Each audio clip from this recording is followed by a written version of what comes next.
자, 이 시간에는 우리 창세기 6장 1절에서 12절 말씀 우리 보겠습니다. 창세기 6장 1절에서 12절.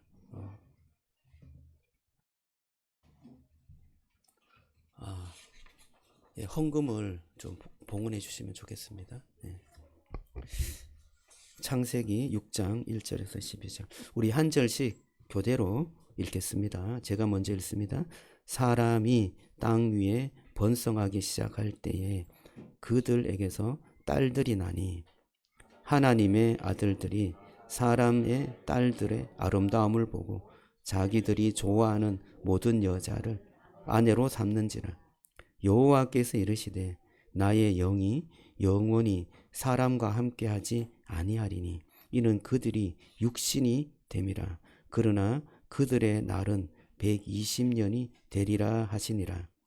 당시에 땅에 네피림이 있었고 그 후에도 하나님의 아들들이 사람의 딸들에게로 돌아와 자식을 낳았으니 그들은 용사라 곧 명성이 있는 사람들이었더라. 여호와께서 사람의 죄악이 세상에 가득함과 그의 마음으로 생각하는 모든 계획이 항상 악할 뿐임을 보시고 땅 위에 사람 지었음을 한탄하시고 마음에 근심하시고 이르시되 내가 창조한 사람을 내가 지면에서 쓸어버리되 사람으로부터 가축과 기는 것과 공중의 새까지 그러하리니 이는 내가 그것들을 지었음을 한탄함이라 하시니라. 그러나 노아는 여호와께 은혜를 입었더라. 이것이 노아의 족본이라. 노아는 의인이요 당대의 완전한 자라. 그는 하나님과 동행하였으며 세 아들을 낳았으니 셈과 함과 야벳이라. 그때에 온 땅이 하나님 앞에 부패하여 포악함이 땅에 가득한지라. 하나님이 보신즉 땅이 부패하였으니 이는 땅에서 모든 혈육 있는 자의 행위가 부패함이었더라. 아멘. 한번 기도하겠습니다. 하나님 감사합니다. 주님께서 은혜를 주셔서 또 한 주간을 살고 하나님 앞에 나왔습니다. 주님, 저희들에게 하나님의 말씀으로 축복해 주시옵소서. 말씀이 우리 속에 새겨지게 하여 주시옵소서. 그 말씀이 생명인 줄 알고 말씀을 쫓아 살아가게 하여 주시옵소서. 하나님, 또한 공동체를 섬기는 많은 손길들이 있으므로 감사드립니다. 하나님, 또한 헌신과 그 섬김을 통해서 공동체가 든든히 세워질 수 있도록 축복해 주시옵소서. 또한 하나님, 주님께 드리는 헌금으로 하나님 앞에 나아갑니다. 하나님, 주님의 놀라우신 은혜가 각각 정말 주님의 은혜대로 섬기는 그 손길 위에 축복해 주시고 가는 모든 길마다 하나님께서 인도해 주시옵소서. 기도하는 것마다 주님께서 응답해 주시고 하늘의 것으로 채워 주시옵소서.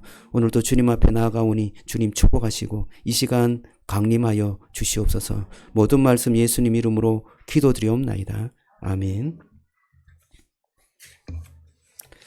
여러분, 순서가 조금 바뀌어서 조금 당황스러울 수도 있겠습니다. 하지만 또 이렇게 하나님께서 주시는 그 예배가 은혜롭게 잘 진행되기를 간절히 바라는 마음으로 또 함께 따라해 주시면 좋겠고요.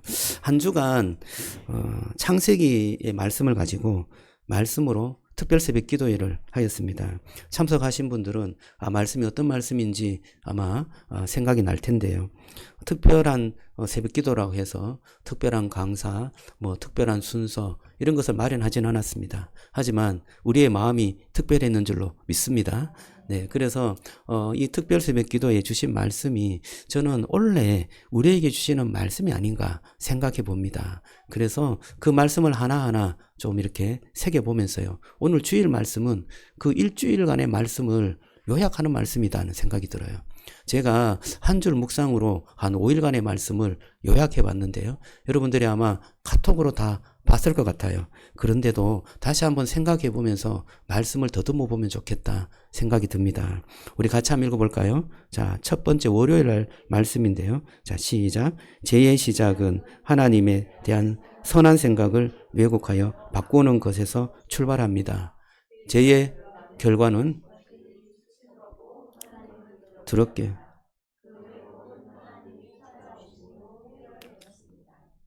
예, 다음이요. 예, 다음이 화요일이죠. 네, 여기에 제가 첫째 날에 가장 좀 은혜를 받았던 것은 하나님의 찾아오심으로 해결되었다는 거예요. 하나님께서 찾아오셨어. 아담과 하와는 범죄에서 숨었는데요. 그 숨은 아담과 하와를 찾아오셨어요. 그리고 내가 어디 있느냐라고 말씀하시면서 그 아담과 하와를 찾았다는 것입니다. 이것이 저에게 굉장히 은혜가 되었습니다. 자, 그 다음에 화요일 날 말씀을 한번 볼까요? 자, 같이 읽어봅니다. 무화가 옷을 벗고 은혜를 입었습니다. 은혜가 은혜인 줄 모르고 당연한 줄 알았습니다. 희생이 따랐습니다. 하나님의 은혜를 기억하고 항상 겸손하게 하시고 중에 은혜, 오늘도 그 은혜로 살아갑니다. 오늘 여기 말씀 제목에 보면 무화과 옷을 벗고 은혜를 입었다. 이렇게 제목을 잡았는데요. 여기도 은혜가 나오죠. 계속해서 은혜가 나와요. 은혜. 그래서 원래 우리에게 주시는 말씀이 은혜가 아닌가 싶습니다. 심판 중에 은혜, 고난 중에 은혜. 오늘 말씀은 무화과 옷. 무화과 옷은 아담과 하와가 지어서 만든 옷이었습니다. 그런데 하나님께서 가죽 옷으로 이들에게 입혀주셨어요. 그 가죽 옷은 누가 피 흘림이 있었죠. 짐승의 피가 흘렸던 그러한 가죽 옷이었습니다. 그게 바로 은혜였죠. 그 은혜의 옷을 입혀주셨습니다. 그게 저는 되게 또 감동적이었어요. 우리는 늘 하나님을 좀 무시하고 내 맘대로 살다가 조금 뭐 잘못되면 좀 숨잖아요. 그런 마음 없습니까? 아유, 좀 하나님 좀 피하고 싶어. 이런 마음이 있는데 그때 하나님께서 찾아오시고 내 그 수치스러움을 가려주신다는 거예요. 영원한 것으로 주님께서 먼저 피 흘려주심으로 가려주신다는 거예요. 그게 참 감동이었고 은혜였습니다. 다음 수요일 날 거 한번 볼까요? 같이 한번 읽어보겠습니다. 제가 문 앞에 엎드려 있습니다. 그러나 은혜는 더 가까이 있습니다. 오늘 우리에게 묻습니다. 왜 얼굴빛이 변했느냐? 내 아우는 어디에 있느냐? 정죄가 아니라 돌아오는 주님의 음성. 예, 넘겨주세요. 예. 자, 시작. 정죄가 아니라 돌아오라는 주님의 음성. 우리가 쌓았던 성을 내려놓고 여호와의 이름을 부르며 진정한 예배자로서 주님께 나아가기를 원합니다. 이 가인과 아벨의 이야기인데요. 가인이 아벨을 쳐서 죽였습니다. 그것은 좀 분노였죠. 내 예배를 하나님께서 받지 않으셨는데 저 아벨의 예배는 받으셨다. 그래서 아벨을 불러다가 들에서 죽여버렸습니다. 제가 문 앞에 엎드려져 있었어요. 근데 그것을 잘 견디고 참았어야 됐는데 그렇지 못했습니다. 그런데 하나님께서는 그 가인을 어떻게 해요? 그 가인에게 표를 주셔갖고 그 가인이 안전하게 살 수 있도록 은혜를 베풉니다. 그리고 아벨의 그 피가 또 하늘에 상달되어서 하나님께서 셋을 주셔갖고 은혜의 약속을 이어가십니다. 우리에게 여러분 들려지는 음성이 있어요. 하나님의 음성. 여러분 그 음성을 피하지 않았으면 좋겠고요. 그 음성을 통해서 하나님의 경고의 말씀 또 인도의 말씀을 잘 들었으면 좋겠습니다. 그것을 듣지 못할 경우에 또 범죄하죠. 하나님께서는 그런 가운데서도 계속 은혜의 이름을 부르도록 그 길을 열어주시는 그분을 발견하고 또 만나게 됩니다. 목요일 날 말씀 보면요. 또 한번 읽어봅시다. 시작. 인생은 정말로 죽었더라가 반복되는 현실입니다. 그러나 동시에 말씀합니다. 은혜는 이어진다. 동행은 가능하다. 위로는 준비되어 있다. 오늘 또 말씀을 의지하여 영원한 산소망이 되는 예수 그리스도 안에서 참된 안식으로 나아갑니다. 5장 말씀은 죽었더라 죽었더라 낳고 죽었더라 낳고 죽었더라 반복되는 족보 이야기입니다. 여기 보면 정말 우리가 죽었더라는 현실이 우리 속에 있죠. 그러나 동시에 말씀이에요. 은혜가 이어지고 있다.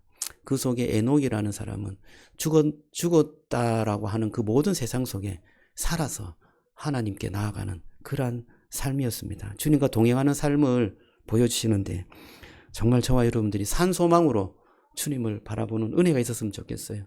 다 심판 가운데 죽지만 그 가운데서 특별하게 부활의 그러한 은혜로 우리를 산소망 가운데 불러주시는 주님의 그 은혜가 있음을 여러분 기억하시고요. 그 은혜의 길을 따라갔으면 좋겠습니다. 마지막 오늘 그 6장 말씀인데요. 심판과 홍수, 은혜의 방주인데요. 저는 이 말씀이 요약된 말씀이라고 생각되어져요. 한번 읽어보겠습니다. 시작. 그러나 노아는 여호와께 은혜를 입었더라. 우리의 인생도 죄가 있고 무너짐이 있고 심판이 두렵습니다. 그러나 하나님의 은혜는 여십니다. 은혜의 방주이신 예수 그리스도께서 우리의 구원이 되시고 피난처 되십니다. 노아가 은혜를 입었더라. 노아가 뭐 잘해서가 아니라 먼저 하나님께서 은혜를 주셨어요. 그래서 그 노아를 주님께서 구원하여 주셨습니다. 저와 여러분들에게 찾아오는 구원도 마찬가지인 것 같아요. 다 심판받아야 돼요. 우리는 잘한 것이 아무것도 없지만 주님께서 우리에게 손을 내밀어 주셔서 은혜를 입혀 주셨죠. 그 은혜 입은 우리가 이제는 구원을 얻고 주님의 그 사랑을 입게 되었습니다. 저는 그 예수 그리스도가 우리의 구원의 방주가 되어서 그분께 나아가고 그분께 피난처가 되어서 우리의 모든 인생의 무거움을 그분께 내려놓는 그러한 은혜와 축복이 저와 여러분들에게 함께하기를 주님의 이름으로 축복합니다. 저는 오늘 다섯 날의 말씀이 오늘 설교의 말씀 요점이다 하는 생각이 듭니다. 저와 여러분들이 한 주간의 그 말씀을 좀 더듬어 보면서요. 오늘 이 한 주간의 말씀이 2026년 한 해에 우리에게 주시는 말씀이다 라고 생각하시고요. 이 말씀을 정말 마음에 잘 새기는 그러한 은혜가 오늘 이 시간에도 함께하기를 주님의 이름으로 축복합니다.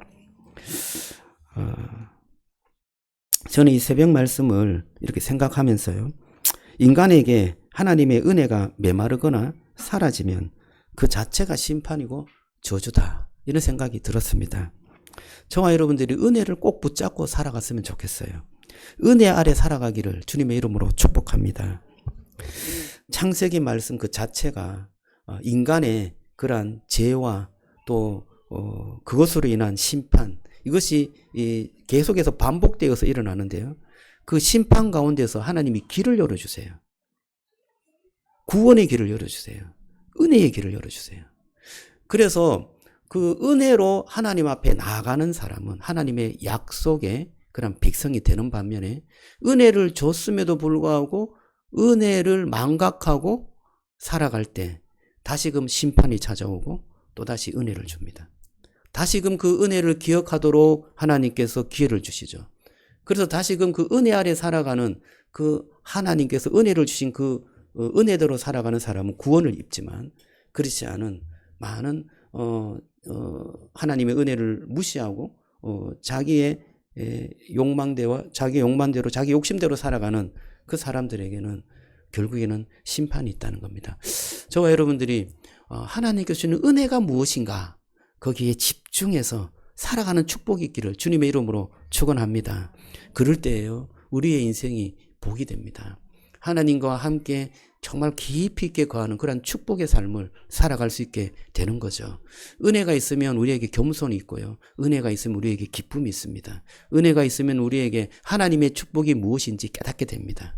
그런데 은혜가 사라지게 되고 은혜가 내 속에 메말라지게 되면 그 은혜로 살아갈 수 없는 결국에는 내 힘으로 살려고 하고 내가 뭔가 한 노력으로 살고자 하기 때문에 그 자체가 하나님 앞에서는 정말 죄고요. 그것이 점점 커지게 되면 결국에는 하나님의 심판 아래 살아갈 수밖에 없는 그러한 인생이 되는 것입니다. 오늘 이 말씀이 저와 여러분들에게 은혜를 사모하게 하는 축복의 메시지가 되기를 주님의 이름으로 축복합니다. 오늘 말씀에 6장 1절에서 4절에 보면 세상은 죄가 일상이 되어서 스며들었습니다. 여기에 하나님의 아들들이 나오고 사람의 딸이 나옵니다. 하나님의 아들은 누구인가? 이것이 굉장히 관심거리고요. 신학적인 주제였습니다. 두 가지 해석이 좀 주류를 이루는데요. 첫 번째는 이 경건한 셋의 후손이 바로 하나님의 아들들이다 라는 해석입니다. 경건한 셋의 후손들이 있었고 또 멸망하는 그러한 자손들이 있습니다. 이 셋의 후손들이 하나님의 아들인데 이 멸망하는 그러한 어떤 후손들과 함께 그 경계를 무너뜨리고 혼인하였다. 이런 어떤 해석입니다. 그래서 경건의 어떤 모습이 사라져 버리고 이 세상이 완전히 이 죄와 타락으로 물들어 버렸다. 그런 표현입니다. 두 번째 해석은 이 하나님의 아들들이 고대 왕들의 후손들이다. 왕들이다. 이렇게 보는 것입니다. 여러분 바로를 성경에서도 그렇고 그 당시 문헌에도 보면 신의 아들이다. 이렇게 말합니다. 신의 아들. 그래서 그 당시에 어떤 왕국의 왕은 대부분 신의 아들이다. 이런 표현을 써요. 그래서 오늘 이 말씀도 하나님의 아들이다라고 하는 것은 바로 고대의 권력자들, 왕의 후손들이다. 왕족이다라는 것으로 표현할 수 있다. 그래서 그들이 어떤 권력을 휘둘러서 아름다운 여인들을 취해서 결혼을 했다. 이 세상이 정말 그러한 죄로 인하여서 가득 물들어지게 되었다라는 그러한 해석을 하고 있습니다. 자, 그런데 이 두 가지 해석이 맞다 안 맞다를 떠나서 공통적인 게 있어요. 그게 뭐냐면 죄가 이 세상에 일상이 되었다는 거예요. 죄가 이 세상에 가득 퍼졌다는 것입니다. 그 타락해 가는 그 과정을 그리고 있는데요. 경건이라는 이러한 어떤 테두리가 다 무너져 버리고 하나님을 우선적으로 신뢰하고 믿는 그 믿음의 테두리가 다 무너져 버리고 세상의 그러한 죄와 또 폭력과 질투와 또는 어떤 욕망들이 이 세상을 가득하게 덮여져 있다는 거예요. 여러분 오늘날 우리 세상은 어떻습니까? 정말 하나님을 경외하는 그러한 어떤 하나님의 사람들이 이 세상을 지탱해 가고 있는지요. 여러분 저와 여러분들이 그 하나님의 사람들이 되기를 주님의 이름으로 축복합니다. 그런데 그 경계가 다 무너지고 우리의 마음속에 여러 가지 어떤 세상에 타락된 문화들이 다 자리 잡았습니다. 그래서 우리의 마음이 경건한 하나님을 사랑하는 그런 마음이 아니라 세상에서 이야기하는 그런 가치관과 어떤 그러한 타락된 가치관 속에서 그냥 아무런 반응 없이 살아가는 그런 모습이 아닌가 생각해 봅니다. 그래서 이 망가진 정도가 임계점을 넘었다 라고 하나님은 판단하고 계시는 거예요. 5절에서 8절에 보면 하나님의 무서운 그런 진단이 나오는데요. 5절을 보시면 여호와께서 사람의 제약이 세상에 가득함과 그 마음으로 생각하는 모든 계획이 항상 악할 뿐임을 보시고 이렇게 말해요. 여기에 네 겹의 표현이 나옵니다. 모든 계획, 항상, 악, 마음. 모든 계획은 뭡니까? 전영력을 말하죠. 항상은 시간을 말합니다. 악은 방향을 말해요. 마음은 무엇입니까? 인간의 근원을 말합니다. 이것은요, 조금 나쁜 행동했다, 실수했다, 이게 아니에요. 인간 자체가 방향이 벌써 틀어졌다는 거예요.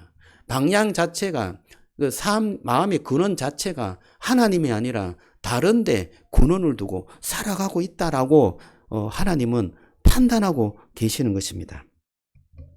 6절에는 더 충격적인 하나님의 고백이 나오는데요.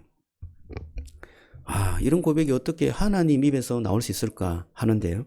6절에 보면 하나님 여호와께서 사람을 지으셨음을 한탄하사 그 마음에 근심하시고 이런 표현이 나옵니다. 하나님이 근심도 하시나? 이런 생각이 드는데요. 이것은 하나님이 마음이 좀 변할 수도 있고 근심할 수도 있고 그러한 어떤 의문을 자아내도록 하기 위한 표현은 아니에요. 이것은 하나님을 의인화시켜서 인간의 그 마음을 충분히 이해한 그러한 하나님의 마음을 표현해낸 것입니다. 그게 뭐냐면 하나님은 물론 인간을 창조하실 때 아셨겠죠. 하지만 하나님께서는 그 죄가 피조물에 관영해 있는 것에 대해서 인간의 표현으로 마음이 아팠다는 거예요. 굉장히 슬픔에 젖었고 그것이 너무나 힘들고 괴로웠다는 것입니다. 그 인간의 표현으로 하나님의 그 마음을 표현해 낸 것입니다. 여러분, 죄는 하나님의 거룩한 마음을 아프게 합니다. 근데 하나님은 왜 이 세상을 방치했는가? 이런 어떤 질문도 합니다. 여러분 어떻습니까? 하나님께서 이 세상에 죄가 관영해 있는 것을 방치했는가? 그래서 이 세상을 왜 이렇게 악하게 만들었는가? 이렇게 질문할 수도 있는데요. 저는 하나님께서 인간이 선택하는 그 선택을 이렇게 막거나 컨트롤하지는 않는 것 같아요. 여러분 그렇지 않습니까? 우리가 이것을 선택하고 저것을 하고 내 마음대로 내 생각대로 살아가는 그 자체를 하나님께서 이렇게 해라 저렇게 해라 또 막고 또 뭔가 하나님의 어떤 그러한 의지대로 우리를 이렇게 컨트롤해서 가는가, 그렇지 않다는 것입니다. 여러분 하나님께서는 저와 여러분들에게 자유의지를 주시고 인격을 주신 줄로 믿습니다. 그 자유의지는요, 선택의 그러한 권한을 인간에게 맡기신 거예요. 그래서 인간이 무엇을 선택하든지 하나님은 거기에 대해서 관여하지 않습니다. 그리고 그 선택한 것에 대해서 책임을 누가 져요? 인간이 지도록 하십니다. 그런데 하나님께서는 그 선택을 잘 할 수 있도록 뭔가 보여주시죠. 은혜를 보여주시고 하나님께서 하신 일들을 우리에게 깨닫도록 보여주시고 듣게 하시고 또 인도해 주십니다. 그것을 보고 깨닫은 자는 그것을 선택할 수 있어야 되겠죠. 그런데 그것을 선택하지 않고 다른 것을 선택했을 때 하나님께서는 그 선택을 막지 않으세요. 그래서 그 선택대로 살아가다가 결국에는 그 선택의 책임을 지는 그러한 상황이 생기게 되는 것입니다. 그래서 여러분 우리에게 죄의 책임이 있을 때 그 죄의 책임에 대해서 하나님께 그것을 떠넘길 수가 없는 것입니다. 그런데 하나님께서는 어떤 마음을 가지시느냐? 마음이 아프시다는 거예요. 하나님께서 창조한 그 인간이 죄로 인해서 타락되어져 가는 그 모습이 마음이 아프시고 슬프고 참 괴로워하신다라는 것을 여러분 기억하시기를 바랍니다. 그래서 하나님께서는 그 죄악 가운데 관영한 인간 속에 하나님께서 원하시는 뜻을 보여주시는데요. 그것이 바로 은혜인 것입니다. 은혜. 은혜의 그 모습을 우리에게 보여주시는 것입니다. 그래서 여러분, 저와 여러분들이 그 은혜를 붙잡고 살아가시기를 주님의 이름으로 축복합니다. 그 은혜가 내 속에서 계속 영향을 줄 때요, 우리는 그 은혜의 영향권 아래 살아가게 되고 그 은혜로 인하여서 하나님이 보이게 되고 하나님께서 뜻하신 바가 무엇인지 깨닫게 되는 그러한 축복을 누리게 되는 줄로 믿습니다. 자, 주님께서는 노아에게 은혜를 입혔다라는 놀라운 말씀을 하십니다. 8절에 보면 그러나 노아는 여호와께 은혜를 입었더라 라고 말씀합니다. 여러분, 은혜, 이 은혜를 입었더라는 이 말씀이 먼저 나오는 거죠. 그런데 거기에 그러나라는 접속사가 나오는데요. 이 그러나라는 것이 분위기를 완전히 전환하는 것 같아요. 세상에는 다 죄가 관영하고 그 죄로 인하여서 타락해서 하나님 보시기에 정말 한탄스럽고 근심이 있는 그러한 세상이었지만, 그러나 하나님께서는 누구에게 은혜를 입혔다고요? 노아에게 은혜를 입혀 주셨습니다. 그 은혜를 입은 노아가 하나님께 나아갔고 하나님께서 말씀하신 것들을 그대로 순종했습니다. 방주를 지으라 했을 때 그 방주를 지었죠. 여러분, 사람들이 그 당시에 비가 안 오는 그 날에 방주를 짓는 그 노아를 보고 얼마나 비난했겠습니까? 지금 비도 안 오는데 그 큰 배를 만들어서 무엇을 하느냐, 그런 어떤 비난과 또는 어떤 사실은 뭐 조금 저주스러운 그런 말도 아마 했을 것입니다. 그러나 노아는 끝까지 주님께서 주신 그 말씀을 지켜냈고 그 말씀대로 방주를 만들었던 것입니다. 저는 그것이 바로 노아가 순종했다는 그러한 놀라운 은혜고요. 그것이 노아에게는 그 의인으로서 또 완전한 자로서 하나님과 동행했다라는 그러한 표현으로 대변되는 것 같습니다. 여기에 동행했다는 것, 이게 바로 은혜의 결과가 아닌가 싶습니다. 노아가 뭐 이렇게 거룩해서 죄를 짓지 않았다라는 것보다는 하나님께서 그에게 은혜를 주셔서 그 은혜의 순종함으로 인하여서 온전함과 진실함으로 하나님을 따랐다. 그런 표현이 그 당대의 완전한 자고 하나님과 동행했다라는 표현으로 우리에게 말씀해 주시는 것 같습니다. 여러분, 저와 여러분들이 그 노아를 통하여서 주는 그 하나님의 은혜, 그 은혜의 길을 여러분 말씀을 통하여서 보시기를 주님의 이름으로 축복합니다. 그 은혜의 길, 하나님께서 우리에게 은혜의 길을 제공해 주시구나. 은혜로 우리에게 뭔가를 길을 열어주시구나.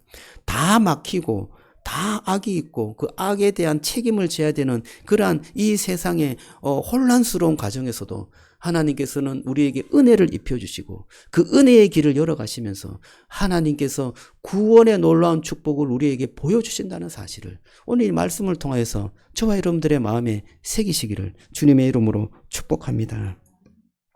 노아는 순종의 열매였고 은혜의 열매였습니다. 노아는 다 이해되지 않았지만 순종한 사람 이었습니다. 여러분, 다 이해되어서 순종한다는 것은 어떻게 보면 순종이 아닐 수도 있습니다. 그런데 하나님께서 이 노아에게 뭔가 말씀하셨을 때 납득이 되지 않고 이해는 되지 않았지만 노아는 하나님께서 주신 그 은혜로 인하여서 그 말씀을 붙잡았고 그 말씀을 순종했던 것입니다. 은혜는 순종을 없애지 않고 순종을 낳습니다. 이것이 굉장히 정말 은혜의 삶을 살아가는 사람의 핵심인데요. 은혜를 입은 사람은 순종의 삶을 살아가는 줄로 믿습니다. 그럼 방주는 그럼 정말 누구를 가리키는 것일까요? 이 방주는 예수님을 가르치는 것이 아닐까 생각합니다. 방주는 심판의 물결에서 살아남는 피난처잖아요. 예수님은 죄의 심판 도가니에 있는 이 세상에서 우리에게 구원의 길을 보여주시는 그러한 구원의 길을 열어주신 분인 줄로 믿습니다. 우리를 살리기 위해서 그 심판을 온몸으로 다 받으신 분이 예수님이십니다. 십자가는 그 죄에 대한 하나님의 심판이 임한 자리죠. 사람들이 받아야 될 그러한 심판, 우리가 받아야 될 심판을 예수님이 받으시고 우리를 예수님의 몸으로 예수님의 그 만드신 그러한 구원의 길로 인도해 주신 것, 그게 바로 방주지 않습니까? 주님께서 우리에게 구원의 길을 열어주신 그 방주로서의 삶을 살아가셨고 우리를 초청해 주시는 것입니다. 그럼 방주는 우리가 짓는 것이 아니라 예수님을 믿음으로 그 방주 안에 탑승할 수 있습니다. 여러분, 저와 여러분들이 정말 그 예수 그리스도 그분께서 우리에게 하신 일을 마음속에 늘 기억하며 은혜를 회복하는 축복이 있기를 주님의 이름으로 축원합니다. 저는 창세기 6장을 이렇게 좀 보면서요. 창세기 6장에서 가장 중요한 단어는 방주다라는 생각이 들었는데요. 그보다도 더 중요한 단어가 눈에 보였습니다. 방주가 있기 전에 그러나 노아에게 하나님께서 은혜를 입혔더라. 저는 그러나가 중요한 것 같아요. 여러분 어떻습니까? 여러분 인생에 그러나가 있습니까? 그러나 주님께서 나에게 은혜를 입혀주셨구나. 그 고백이 여러분에게 살아있는 고백이 되기를 주님의 이름으로 축복합니다. 우리의 인생에도 죄가 있고요. 또 무너짐도 있고 후회도 있습니다. 심판이 두렵기도 합니다. 그러나 하나님께서는 우리의 인생 가운데 은혜를 열어가시는 분인 줄로 믿습니다. 그 은혜의 방주가 예수 그리스도 그분이라고 말씀합니다. 저와 여러분들이 오늘 또 그분 안에 들어가셔서 정말 안전한 그 피난처 되시는 그 주님과 함께 믿음의 삶을 걸어가시는 그 삶이 되기를 주님의 이름으로 축복합니다. 저는 특세를 한 주간 진행하면서요. 하나님께서 우리에게 은혜의 문을 항상 열어주신다라는 생각을 저버릴 수가 없습니다. 오늘 이 말씀이 물론 마지막 6장의 말씀이지만 계속해서 인간은 죄를 범하고 인간은 하나님을 피해서 도망가고 떠나지만 하나님께서는 그 인간을 찾아와 주셔서 은혜의 길을 보여주시고 은혜의 길을 열어주시고 또 인간이 그 은혜를 무시하고 또 자기 마음대로 살아갈 때 또 하나님께서 그들에게 찾아오셔서 살 소망을 보여주시고 다 죽는 가운데서도 살아나는 길이 어떤 길인지 주님과 동행하는 길이 어떤 길인지 보여주시면서 이 길을 선택하라고 말씀하시고 다 죽는 가운데서도 하나님께서 은혜를 입히셔서 그 길을 인도하셔서 정말 그 모든 홍수의 심판 가운데서도 살아나는 그 축복의 길을 우리에게 보여주시는 것입니다. 궁극적으로 예수 그리스도를 통하여서 세상에는 죄로 인하여서 다 지옥 갈 인생이지만 하나님께서 우리에게 구원의 길을 열어주시고 그 구원의 길을 보여주시는데 그분이 바로 예수 그리스도 그분을 통하여서 구원의 길이 열린다는 것을 보여주신 줄로 믿습니다. 여러분 그분을 우리가 신뢰하고 그분을 믿고 그분의 그 은혜에 따라서 살아가는 축복이 있기를 주님의 이름으로 축원합니다. 지난주에 제가 신의 악단이라는 영화를 봤습니다. 아내가 예매해갖고 갔는데요. 저는 그 영화가 북한과 관계된 영화인 줄도 모르고 갔습니다. 그런데 좀 막 북한에서 뭐 일어나는 일들이 막 보이더라고요. 북한에서 완전 그 자금줄이 막혀 있잖아요. 그 자금줄이 막혀 있는 것을 좀 틀려고 기독교 그 세계의 기독교 단체에서 후원금을 받으려고 가짜 악단을 만들어서 막 부흥회를 하는 모습을 보여주면 이 사람들이 후원을 하겠다. 그렇게 된 거예요. 그래서 가짜 악단을 만들어갖고 막 연습하는 그런 과정인데, 오늘 저 찬양할 때 광야 여러분 부르셨죠? 이 광야가 그 신의 악단의 한 뭡니까? 장교인가요? 그 신의 악단을 이렇게 관리하는 그 장교가 2명 있는데, 그가 이렇게 불렀던 그런 노래예요. 되게 마음이 좀 짠한데요. 이 영화의 어떤 그 흐름이 어떤 거냐? 가짜로 찬양을 부르고, 가짜로 연습하고, 가짜로 성경 읽고, 가짜로 부흥회를 해요. 그런데 가짜로 하다가 진짜가 된 거예요. 찬양할 때 내 마음에 그렇게 그게 내가 주님을 고백하는 것도 아닌데 앞에 서서 가짜로 찬양해요. 왜냐하면 당을 위해서, 후원금을 위해서 가짜로 찬양합니다. 그래서 이걸 진짜 가짜처럼 하려고 하니까 이 찬양하는 분을 알아야 돼서 성경을 읽어요. 성경을 가짜로 읽는 거죠. 막 성경을 읽고, 기도도 막 통성기도 남조선처럼 해야 되기 때문에 기도도 막 이렇게 해야 되는데, 기도를 어떻게 하냐? 그것도 막 연습하는 거야. 막 주여 하면서 막 연습하는. 근데 가짜로 했어요. 가짜로 하다가 이게 마음에 막 뭔가가 찾아오는 거예요. 주님을 부를 때 그 주님이 내 주님 같고, 찬양을 할 때 내 찬양이 자유를 주는 것 같고, 또 성경을 읽을 때 그 성경 읽는 것이 정말 하나님의 그 말씀을 읽는 것 같고, 그래서 그 사람들이 변화가 되는 거예요. 그 악단에 있는 사람들은 다 예수님 원래 믿었던 사람들이었어요. 그런데 감추고 있었죠. 그런데 그것들을 지도했던 그 간부들은 부흥회를 위해서, 후원금을 위해서 그들에게 가짜로 시켰는데 그 사람들이 진짜가 된 것입니다. 그래서 결국 그 사람들은 이 악단들을 월남하게 하고 자기는 희생합니다. 순교하는 거죠. 그 마지막이 되게 좀 울컥하고 눈물이 납니다. 제가 이 영화를 보면서 한 가지 느낀 것은요, 우리가 예배를 드리는 것이 이게 참 은혜구나. 이게 신앙생활을 하는 것 자체가 이게 참 은혜구나. 기도하고 말씀 읽는 것 자체 자유롭게 하잖아요. 이게 참 은혜구나. 우리는 은혜인 줄 몰랐어요. 이게 은혜인 줄 몰랐는데, 이게 당연한 건 줄 알았는데 이게 은혜였다라는 것이 정말 가슴에 칭하게 남더라고요. 그러면서 우리가 뭔가 마음에 조금 힘들고 안 되는 것 같지만, 그것을 뭔가 다른 것을 위해서라도 거기에 집중하다 보면 여러분 찬양으로 또 놀라운 우리의 가슴에 감동이 되는 줄로 믿습니다. 말씀을 읽다가 그 말씀이 한 구절 꼽혀갖고 하나님께서 주시는 그 은혜, 감동에 사로잡히게 될 줄로 믿습니다. 저는 이 말씀과 기도하는 것들을 소홀히 하지 않았으면 좋겠어요.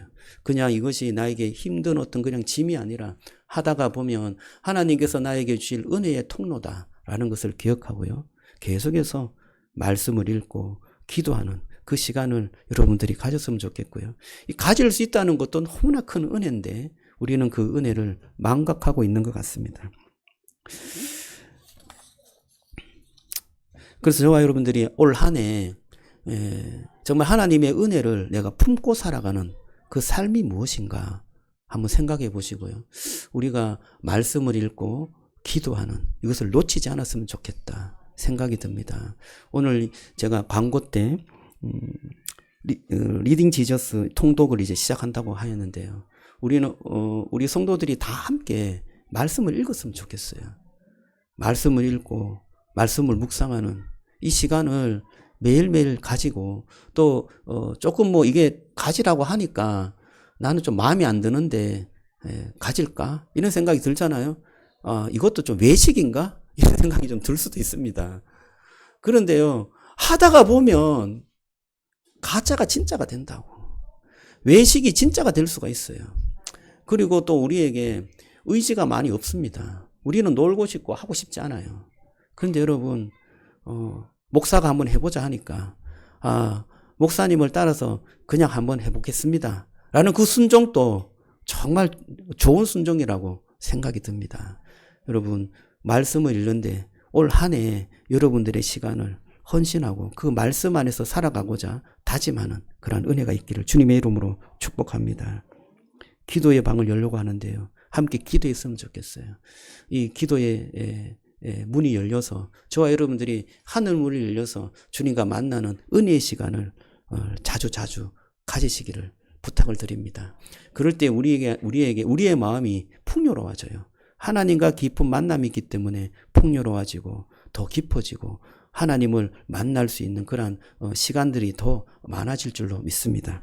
마지막으로요. 공동체인데요. 오늘 우리 간증을 하였던 것처럼 우리 집사님이 가정교회 거기 가서 또 좋은 것들을 많이 보고 왔습니다. 저는 우리 교회의 공동체가 그 교회보다 뭐 떨어지고 또 못한다 이런 어떤 게 아니에요. 저는 저와 여러분들의 어떤 공동체가 너무나 행복하고 좋아요. 저는 그것을 믿고 또 저는 자부심이 있습니다. 그런데 우리가 좀 다양한 것들을 좀 많이 보는 게 필요해요.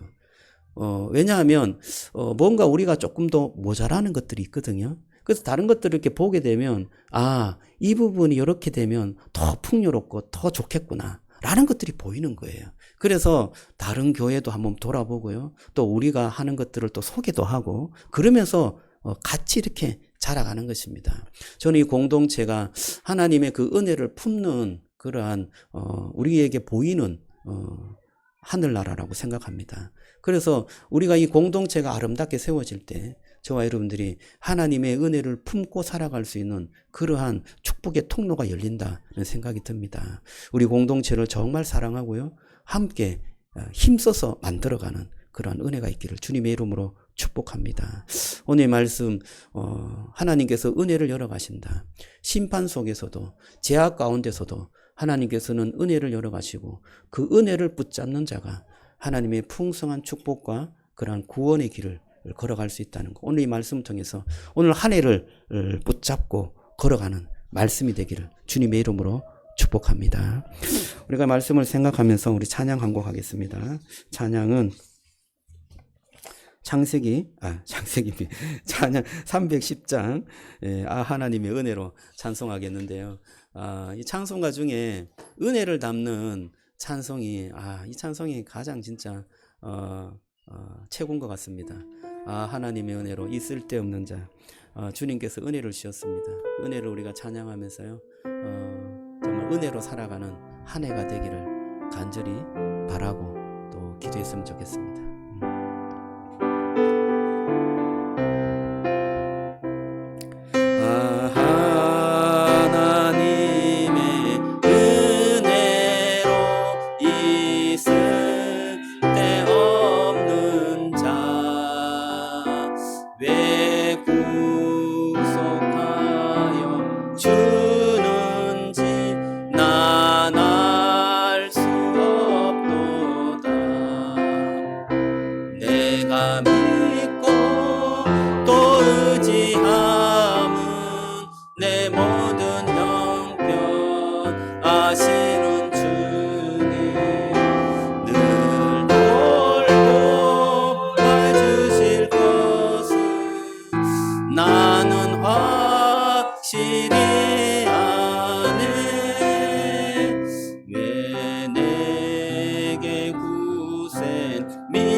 감동해.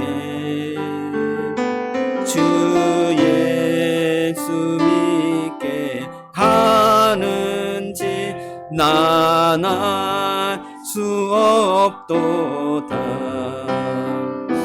내가 믿고 또 의지함은 내 모든 형편 아시는 주님 늘 보호해 주실 것을 나는 확실히 아네. 주 언제 강림하실지 혹밤에 혹낮에 또 주님 만날 그곳도 난 알 수 없도다. 내가 믿고 또 의지함은 내 모든 형편 아시는 주님 늘 보호해 주실 것을 나는 확실히 아네. 제가 기도하고 축도하겠습니다. 하나님 감사합니다. 주님께서 저희들에게 은혜를 주셔서 그 은혜 아래 하루하루 살아감을 감사드립니다. 하나님, 올 한 해는 그 은혜가 우리 속에 확실히 보여지고 또 선명하게 깨달아지는 한 해가 될 수 있도록 축복해 주시옵소서. 그 은혜 중에 은혜로 살아가는 삶이 되어지기를 원합니다. 나의 노력이나 나의 어떤 업적이나 나의 어떤 것을 가지고 살아가는 것이 아니라 주님께서 내게 보여주신 그 은혜가 무엇인지 그 은혜로 인하여서 하나님의 그 축복과 하나님의 선물 가운데 살아갈 수 있도록 함께해 주시고 성령께서 내게 함께해 주시는 이 놀라우신 하나님의 인도하심을 믿고 하나님 주님 앞에서 한 걸음 한 걸음 살아갈 수 있도록 주여 인도해 주시옵소서. 지금은 우리 주 예수 그리스도의 은혜와 하나님의 크신 사랑과 성령의 교통하심이 죄악 중에 은혜의 길을 보여주시고 심판 중에 은혜의 방주, 구원의 방주를 우리에게 허락하여 주시는 그 놀라우신 하나님의 은혜를 기억하며 그 은혜의 길로 살아가기로 작정하고 하나님 앞에 나아가는 모든 송산기쁨의 동산교회 성도들 머리 위에 오늘 함께 주님 앞에 나아가는 주님의 권속들 위해 지금부터 영원토록 함께 있을지어다.